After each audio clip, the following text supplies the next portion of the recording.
August 30th, 2023. A neighbor in Utah opens their door to find a child standing there.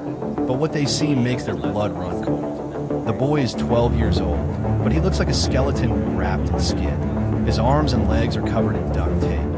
Not fresh tape, but tape that's been on so long it's fused with his flesh, creating open, oozing wounds that have become infected. He's barefoot, he's shaking, and he asks, very calmly, if they can call the police. But here's the part that will haunt you. This boy doesn't cry. He doesn't scream. He's been so thoroughly conditioned that even in this moment of escape, he speaks like he's asking for directions. Because the woman who did this to him spent months teaching him that this torture was love, that his suffering was his own fault, that he deserved every second of pain. And that woman, she's a licensed therapist with thousands of followers who trusted her to teach them how to raise their children. The boy's own mother was her accomplice, a YouTube star with 2.5 million subscribers who filmed her family life and called it tough love parenting. This is the story of Jodi Hildebrandt and Ruby Franke, two women who built careers on helping families. But behind closed doors, they were running a house of horrors. And the most terrifying part, they did it all in plain sight. Millions of people were watching. Red flags were everywhere. But nobody stopped them until a 12-year-old boy found the courage to climb through a window and run for his life. When I started this channel, a family member told me I was wasting my time, that people don't actually care about justice for nobodies, and that I'd never even get 10 people to support these victims. I want to prove them wrong. If you believe that every victim deserves to have their story heard, no matter who they were, please hit subscribe. Let's show them that people do care. Chapter 1. The Escape That Shattered the Lies. August 30th, 2023. 10:50 a.m. A 911 dispatcher in Ivins, Utah receives a call that will crack open one of the most disturbing child abuse cases in recent American history. The voice on the other end is a 12-year-old boy named Russell Franke. His voice is unnaturally calm as he explains that he needs help. He's escaped from a nearby house. He has injuries. The dispatcher immediately recognizes something is deeply wrong. The boy's description of his injuries doesn't match his eerily composed demeanor, because he's been programmed to minimize his own suffering. Within minutes, police arrive at a beige stucco home in an upscale neighborhood. A woman answers the door with an unsettling smile. Her name is Jodi Hildebrandt. She's 54 years old, impeccably dressed, with the kind of professional demeanor that communicates authority. She's a licensed clinical mental health counselor with credentials and a program called Connections that she's been running for years. But when officers insist on entering and ask about other children, her expression shifts. Inside, they find a 10-year-old girl. Got movement right here, right there. Contact. Got movement. Open the door!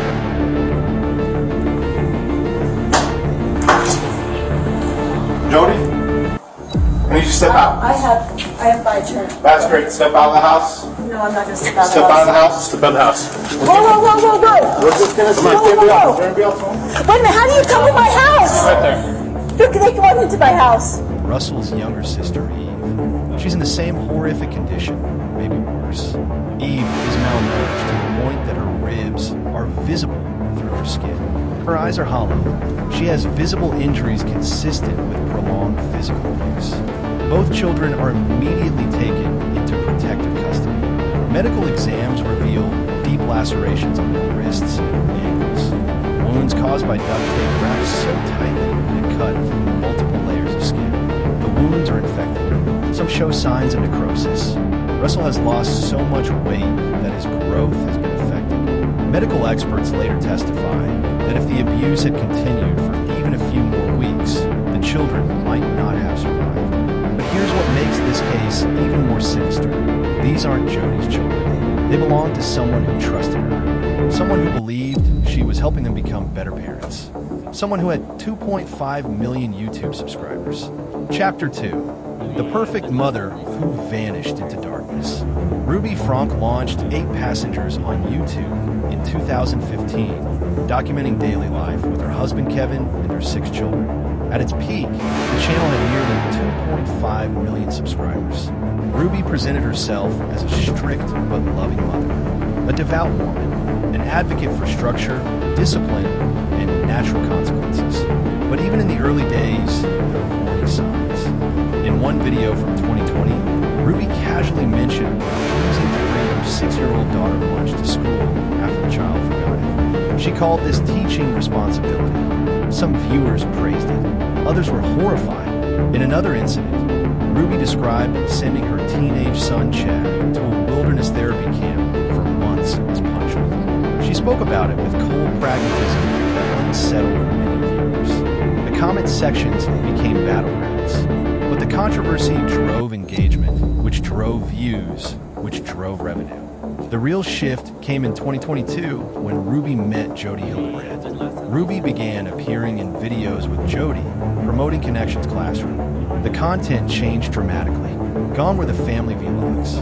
Instead, Ruby and Jodi answered viewer questions about parenting and discipline, and the advice they gave was chilling. They spoke about children living in distortion, Jodi's term for manipulation.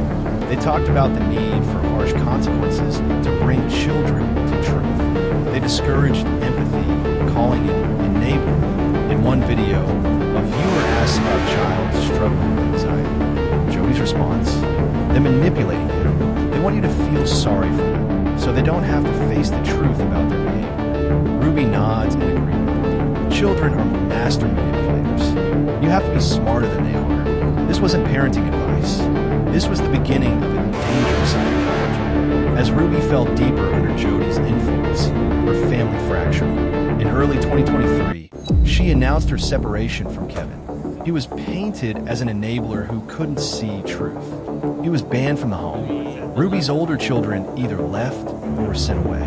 That left the two youngest, Russell, 12, and Eve, 10, alone with Ruby. And Ruby moved them into Jodi's house. Then Ruby stopped posting entirely. The children vanished from social media. Concerned viewers kept asking, where are the kids? But by then, Russell and Eve had already been living in healthy woods. Chapter 3. The Therapist Who Weaponized Truth. Jodi Hildebrandt built her career as a licensed clinical mental health counselor in Utah. She specialized in addiction and relationship therapy, cultivating a reputation as a no-nonsense truth teller. She founded Connections Classroom, claiming to teach people truth and accountability. She held seminars and attracted a devoted following. But former clients described something darker: manipulative methods, emotional abuse, isolation from families, demands for total loyalty. In 2012, Jodi's license was placed on probation after she allegedly shared a client's personal information without consent, a serious ethical violation. The probation ended in 2014. She was allowed to continue practicing. At the core of Connections was a twisted concept: distortion versus truth. Jodi taught that most people live in distortion, lies they tell themselves to avoid reality. The only way to escape: submit to someone who could show you truth.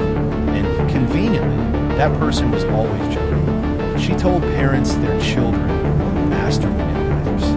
She isolated people from anyone who questioned her authority. And for those who resisted, punishment, isolation, suffering. Because in Jodi's world, pain wasn't abuse, it was teaching. Former clients came forward after her arrest.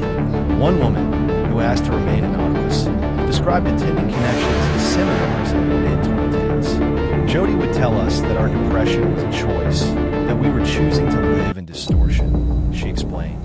She'd say if we just accepted accountability, our mental illness would go away. It was incredibly damaging.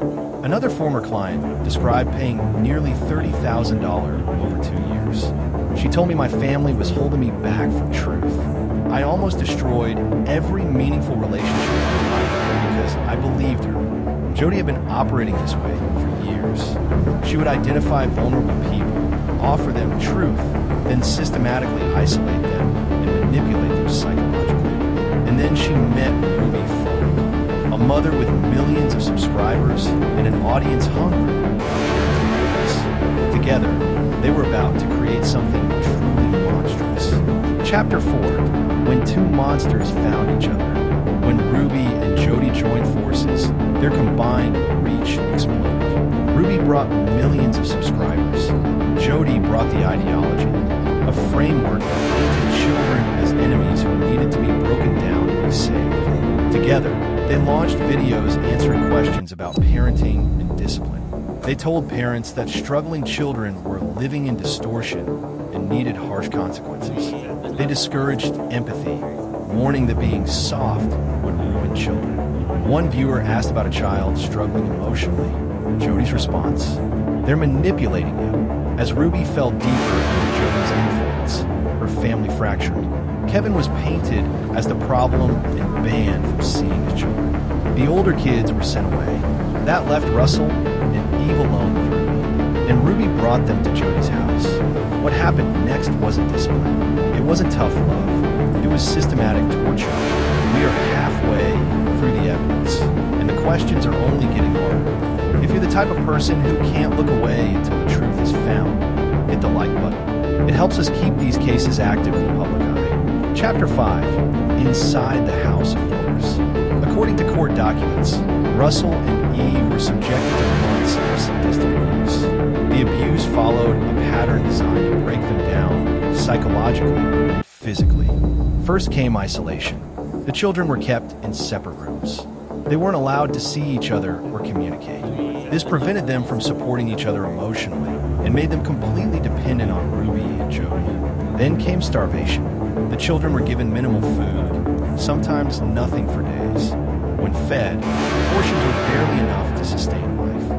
Russell lost approximately 20 to 25 pounds from his already thin frame. Eve looked like a skeleton with skin, according to EMTs. But the starvation wasn't just about denying food. It was about control. Ruby and Jodi used food as a weapon, telling the children they were being denied food because of their distortion, that they needed to earn the right to eat. This created a horrific psychological dynamic where the children began to believe their hunger was their own fault. Then there was the physical torture. The children were regularly bound with duct tape around their wrists and ankles, sometimes for hours, sometimes for days. The tape was wrapped so tightly it cut off circulation. It was left on so long that it adhered to their skin, creating deep lacerations that became infected. One investigator described Russell's wrists as looking like raw meat. The children were also subjected to forced labor in the Utah summer heat, moving rocks, doing yard work, performing repetitive tasks designed to exhaust rather than accomplish anything meaningful. They did this without adequate water, without breaks, often in temperatures exceeding 100 degrees. One particularly horrific detail: there were times when Russell and Eve were bound with duct tape and then left outside in scorching heat as punishment. Imagine being a child, bound hand and foot, unable to move, left in the desert sun with no water, no shade, no relief. And imagine being told over and over that this was happening because you're bad, because you refuse to accept truth. That's the psychological component that makes it so devastating. Ruby and Jodi didn't just hurt these children physically. They rewired their understanding of reality. They taught Russell and Eve that their suffering was their own fault, that their abusers were helping them, that they deserved everything happening to them. This kind of psychological manipulation is what allows abuse to continue. It creates victims who are less likely to try to escape, less likely to report abuse, and more likely to blame themselves.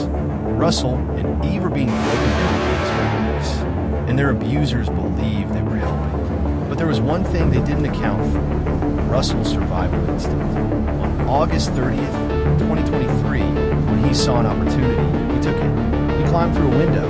He ran to a neighbor's house. And he did the one thing Ruby and Jodi had taught him never to do. He asked for help. Chapter 6. The mugshots that shocked the world. Within hours of Russell's escape, police arrested Ruby Franke and Jodi Hildebrandt. Both were charged with 6 counts of aggravated child abuse, each count carrying a potential sentence of 1 to 15 years in prison. If convicted on all counts, they could face up to 90 years behind bars. According to police reports, neither woman resisted. Neither seemed particularly surprised or upset. Jodi maintained her composure. One officer described her as eerily calm. By the next morning, news of the arrest was everywhere. Ruby Franke's name trended on Twitter. Her old YouTube videos were shared across social media, and then the mugshots were released. Ruby looked nothing like the polished YouTube personality her subscribers remembered. But what struck people most was her expression, blank, almost defiant. No fear, no remorse, just emptiness. Jodi's mugshot was even more unsettling. She looked directly at the camera with what can only be described as a slight smile. Her eyes were cold, calculating. Neither woman looked like they believed they had done anything wrong. Those mugshots went viral. People analyzed every pixel, trying to understand what they were seeing. That's the face of someone who thinks she's the hero of the story, one viral tweet read. And they were right. Both Ruby and Jodi genuinely believed they had been helping Russell and Eve, that the abuse was justified. But the public reaction was visceral. These women were monsters. YouTube commentary channels dedicated videos to analyzing Ruby's content. True crime podcasts rushed to cover the case. And amid all the outrage, something else was happening. Survivors of Jodi's previous abuse were finding courage. Because Russell and Eve weren't Jodi's first victims. Chapter 7, The Other Victims Speak.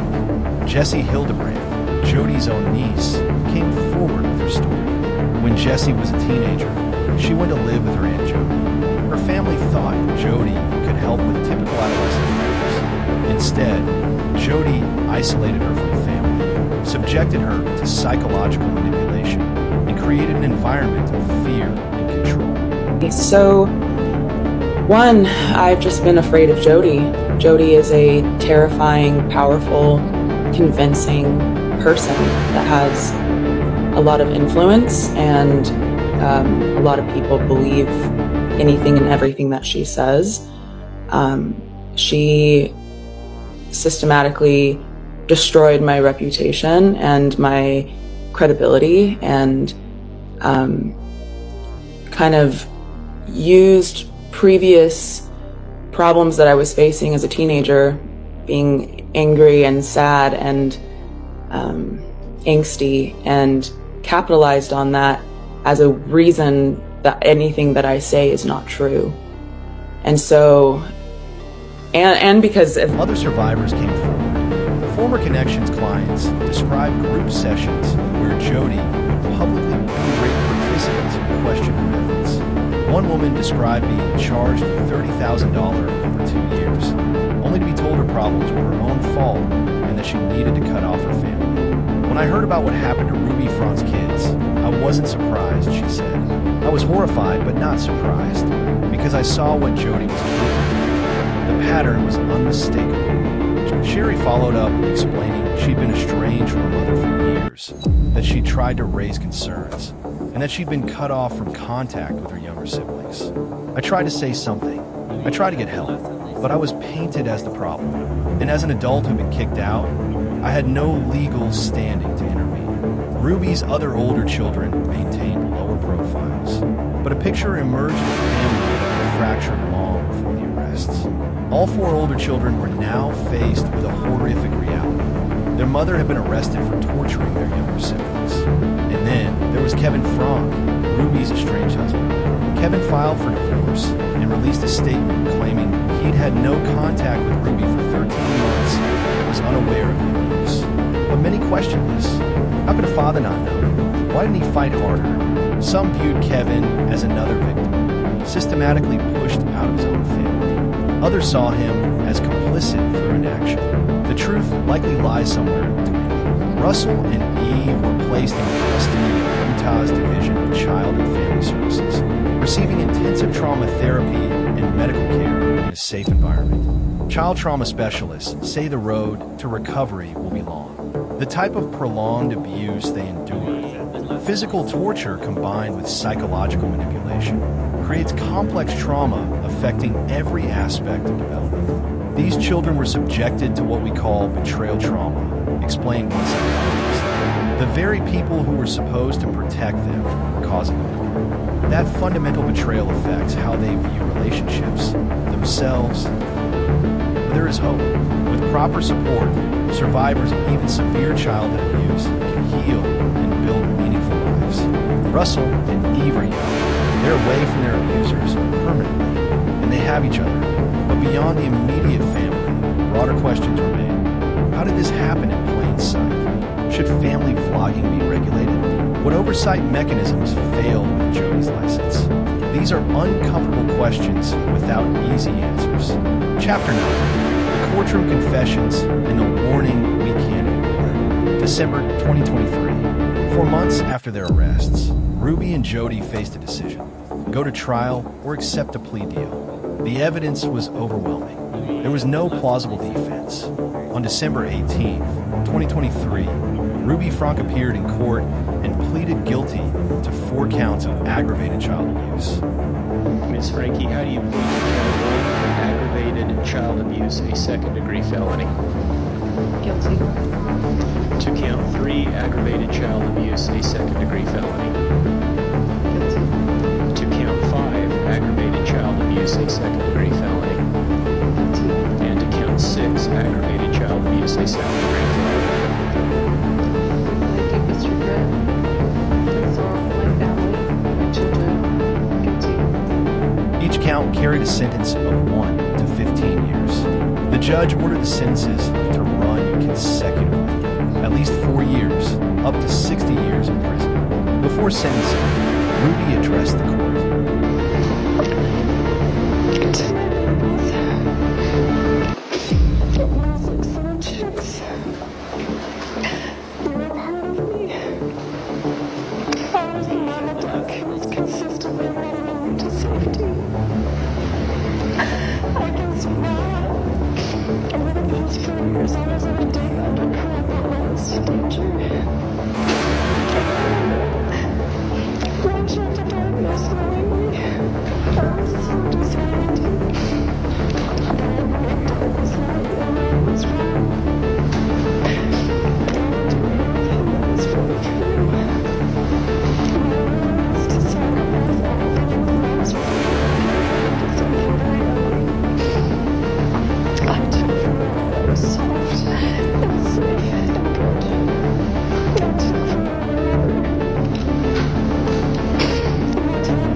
Some believed it was genuine. Others saw it as a performance to reduce her sentence. The judge seemed skeptical. "You have done terrible things to your children," Judge John J. Walton said sternly. "You have caused them pain and trauma that will be with them for the rest of their lives.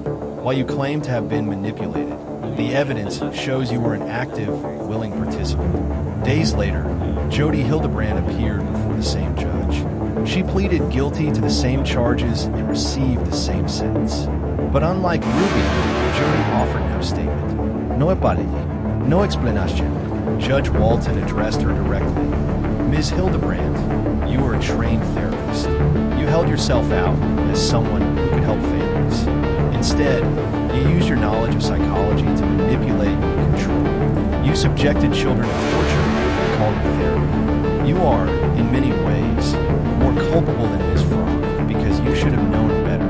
Jodi's expression never changed.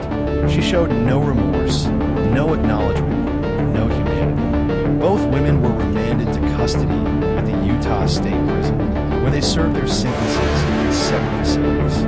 But the damage extends far beyond 2 traumatized children. Think about all the parents who attended Connection seminars, who watched Ruby and Jodi's videos and internalized their toxic advice. How many families were harmed by the ideology these women spread? We'll probably never know. So what lessons can we take from this order? First, credentials are not character. Jodi used her license as a weapon to gain trust she then violated. We need better oversight of licensed professionals. Second, social media platforms need accountability. YouTube profited from 8 passengers for years. Should children have protections when parents are monetizing their lives? Third, we must take concerns seriously. Hundreds of people expressed worry in YouTube comments. We need better mechanisms for concerned citizens to report potential abuse. Fourth, child abuse often masquerades as discipline. We need clearer societal standards about what constitutes abuse. Fifth, listen to children. Russell's escape and 911 calls stop the abuse. We need to create environments where children feel safe reporting abuse. Russell and Eve survived. They escaped. They're getting help. But how many other children are trapped right now in similar situations? The uncomfortable truth is we don't know. And that should terrify us, because this didn't happen in some hidden compound. It happened in America in 2023 in a nice neighborhood, while millions of people were watching it. And nobody stopped it until a 12-year-old boy found the courage to run. Ruby Franke and Jodi Hildebrandt are in prison, but the systems that failed to protect Russell and Eve are still in place. The family vlogging industry is still thriving. The lack of oversight from licensed therapists is still a problem. Until we address these systemic issues, there will be more victims. So remember Russell's courage, and then ask yourself, what can I do to create a world where children are protected before they have to save themselves? But Jodi Hildebrandt isn't the only therapist who's turned healing into horror. In our next video, we're diving into the disturbing world of troubled teen facilities, a multi-billion-dollar industry that promises to fix rebellious teenagers, but delivers psychological torture, physical abuse, and in some cases, death. We'll expose the man who built an empire on breaking children. We'll tell you about therapeutic methods like solitary confinement for weeks, forced medication, and attack therapy that left survivors with PTSD. And we'll introduce you to Hannah, sent to a facility at 15 for talking back to her parents. She didn't come home for 3 years. What happened to her will shock you. The troubled teen industry is still operating today, largely unregulated, making billions while destroying lives.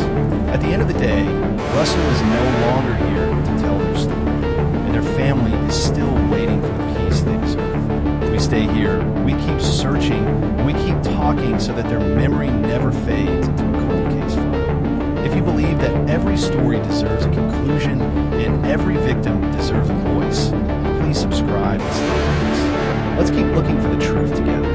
Until next time, stay safe.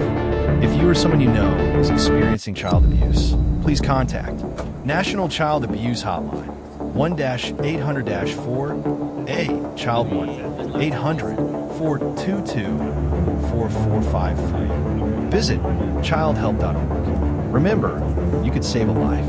Don't look away.